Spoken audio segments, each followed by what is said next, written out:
New York, U.S. stocks dipped on Tuesday as Apple and shares of its parts suppliers weakened on a report of soft iPhone X demand, which pulled technology shares lower.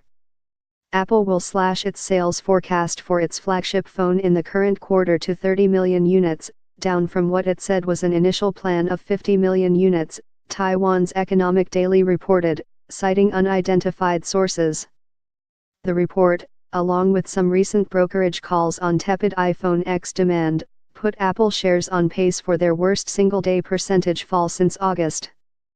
10 shares of companies that supply parts to Apple, including Broadcom, Skyworks Solutions, Finisar, and Lumentum Holdings, all moved lower. The PHLX Semiconductor Index lost 1.03%. The S&P Technology Index fell 0.76%, the worst performer among the 11 major S&P 500 sectors. The index has come under pressure in recent days and was on track for its fifth straight decline as market participants see tech names getting a smaller boost from the U.S. tax overhaul. The higher tax rate companies basically get a profit break, and the lower tax rate companies don't necessarily suddenly pay more in taxes. It is just on a relative basis. They are not in as advantageous a position as they used to be, said Jason Pride, Director of Investment Strategy at Glenmead in Philadelphia. A long-promised Republican bill to cut corporate tax rates to 21% from 35% was ratified last week.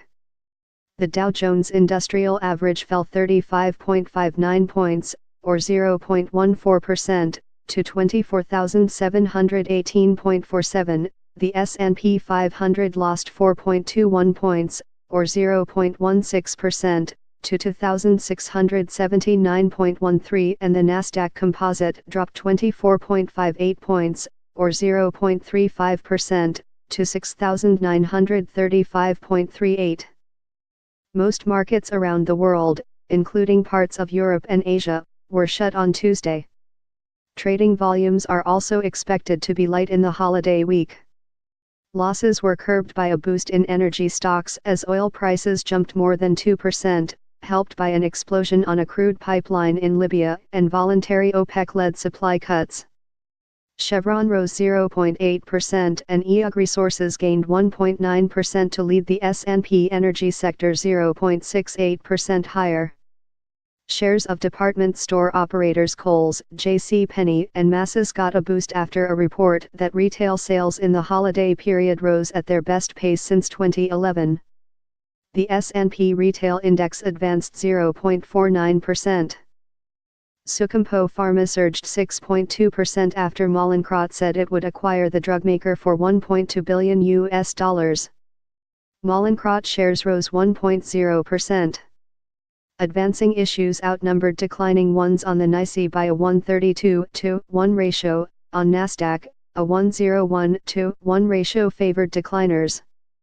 The S&P 500 posted 39 new 52-week highs and 2 new lows. The Nasdaq Composite recorded 79 new highs and 24 new lows. Reporting by Chuck Mikolaychak.